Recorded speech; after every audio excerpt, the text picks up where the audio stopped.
Okay, so in the last lecture we have discussed three questions of exercise 7.1. Now in this lecture we are again going to discuss two or three questions. Let us see question number 4.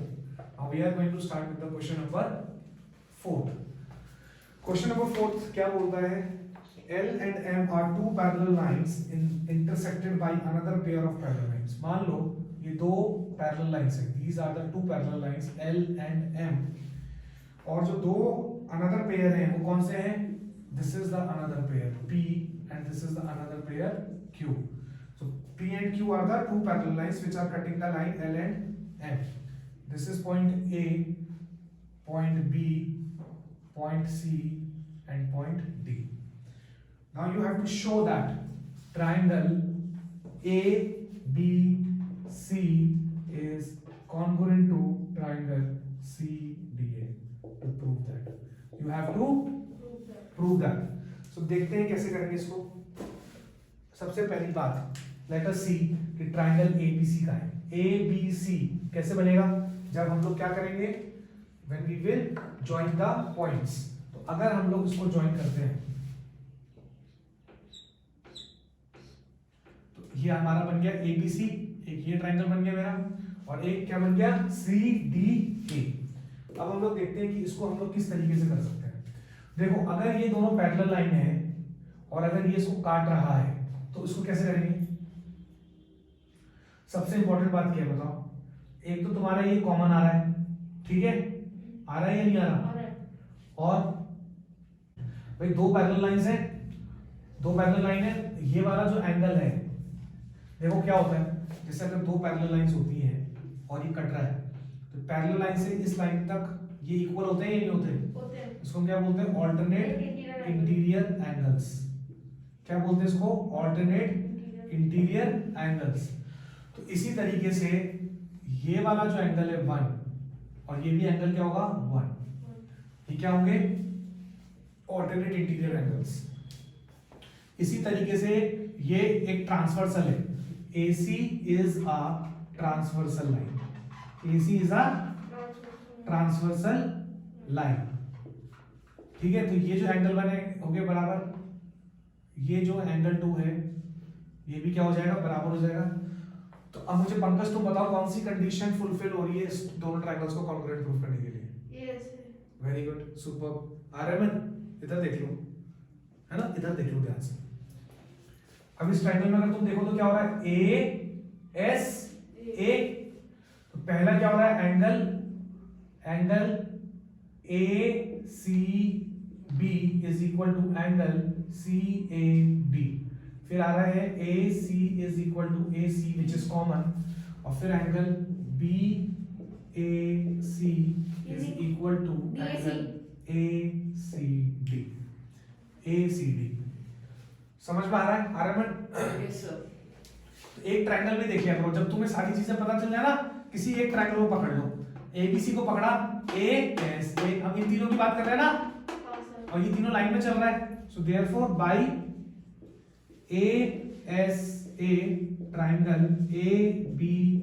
ABC is congruent to CDA.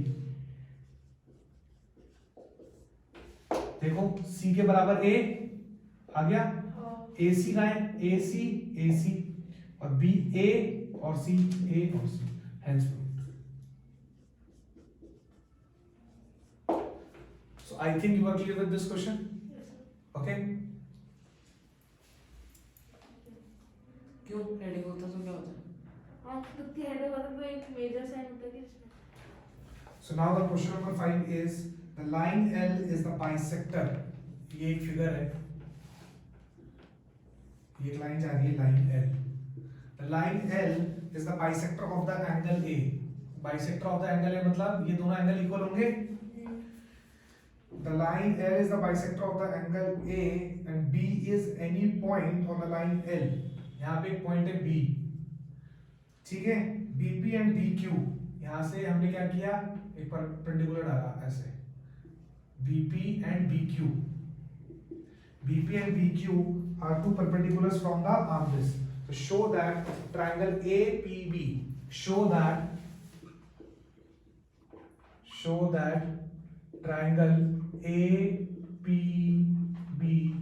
APB is congruent to triangle AQP। ठीक है, ये हम लोगों को क्या करना है, show करना है। अब हम लोग देखते हैं इसको कैसे कर सकते हैं, how we can do this question. देखो ये बाइसेक्टर है, इसका मतलब ये और ये वाला एंगल क्या होगा, इक्वल होगा। क्या AB इज इक्वल टू है, तो अब हम लोग स्टार्ट करते हैं। देखो angle Q is equal to angle P is equal to 90 degrees है। फिर angle BAQ is equal to क्या एंगल BAP है, angle BAQ is equal to angle BAP है, और एक AB is equal to AB है, कॉमन है या नहीं है, बोलो भाई समझ में आया। So therefore by AAS triangle APB is congruent to triangle AQB। देखो AB angle A is equal to angle A, बीच में दोनों A आ रहेगा, और एंगल Q और P का है, where is angle Q and P, sorry हाँ P और Q सेंटर पे आ रहे हैं, तो हमारी कंडीशन फुलफिल हो गई। So that means these two triangles are congruent. And second part क्या बोल रहा है, BP is equal to BQ। अब मुझे बताओ, इधर देखो BP Aryaman, BP BP BQ same order में है। सो देयरफॉर सेकंड पार्ट जो बोल रहा है वो क्या कह रहा है, BP is equal to BQ by CP, corresponding parts of congruent triangles। So I hope you are clear with this question also. Are you clear? Yes, sir. So please pause the video and jot down this question also. Okay. So now the next question is question number 6. Let us see question number 6 क्या है. What is the question number 6? So now we are going to start with the question number 6. So now let us see. एक figure दे रखा है, ध्यान से देखें। एक triangle ABC है, आर्यमन ड्राइंग तो बना लो। ट्राइंगल ABC है, फिर एक पॉइंट D यहाँ पे लिया गया है, और इस तरीके से एक ट्राइंगल भी बनाया गया है। This is your another triangle, this is point E। ठीक है, क्वेश्चन क्या दे रहा है, गिवन की अगर हम बात करें तो AC is equal to AE। तो जो हमारा AC है वो किसके बराबर है, AE के बराबर है। ठीक है, और AB इज इक्वल टू किसके बराबर है, AD के बराबर है।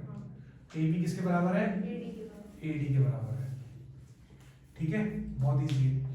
एंड एंगल BAD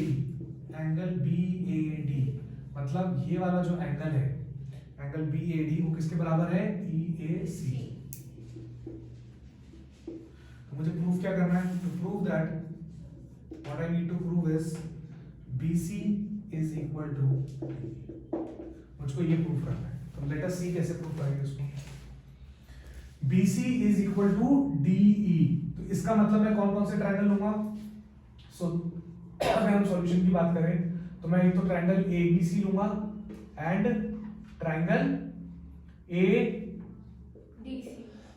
ADE लूंगा, क्योंकि BC किस में आ रहा है, ABC के अंदर आ रहा है।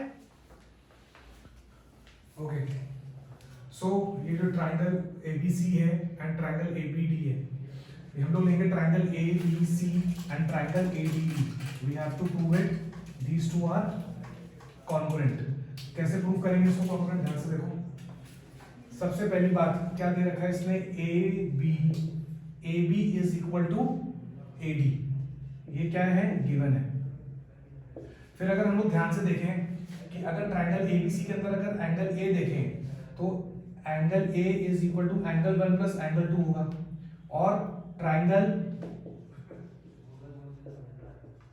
ADE इसके अंदर भी क्या होगा, angle A is equal to angle 1 plus angle 2 होगा। ठीक है, तो जो एंगल 2 है ये क्या है, कॉमन है।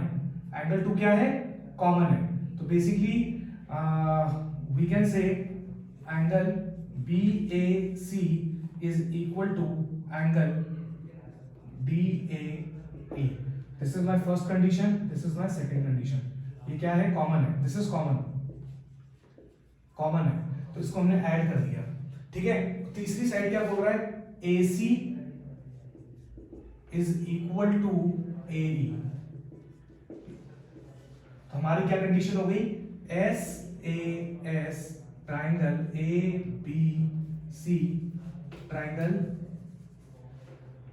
Triangle ABC is congruent to triangle ADE। ये क्या हो गई मेरा? ये कंडीशन हो गई। So by SAS triangles are congruent. तो इसका मतलब क्या होगा? जो BC है और DE है वो क्या होंगे? इक्वल होंगे। So BC is equal to DE CP CD। So this is proved. So the question number 6 is also done. मैं एक बार वापस से बताना चाहूंगा, ये वाला जो एंगल वाला पॉइंट है, यू कैन सी लाइक जैसे कि गिवन है क्वेश्चन के अंदर, क्या गिवन है कि angle BAD is equal to angle EAC है। This portion is equal to BAD is equal to EAC। तो add angle DAC both sides। तो अगर मैं angle BAD plus angle DAC is equal to angle EAC plus angle DAC करता हूँ तो क्या आएगा? इन दोनों को प्लस किया तो मेरा क्या बन गया? Angle BAC is equal to angle DAE। Hence proved। तो बेसिकली ये वाला पूरा एंगल और ये वाला एंगल पूरा हो गया, ये दोनों साइड्स इक्वल हो गए। तो SAS। So by SAS the triangles are congruent। So I think you are clear with the question number 6। So in this module we have discussed question number 4 to question number 6, and in the next module we are going to discuss 2 more questions, and by that we will be completing the exercise 7.1। So if you like the video, please do subscribe and press the bell icon to have more notifications. Thank you so much.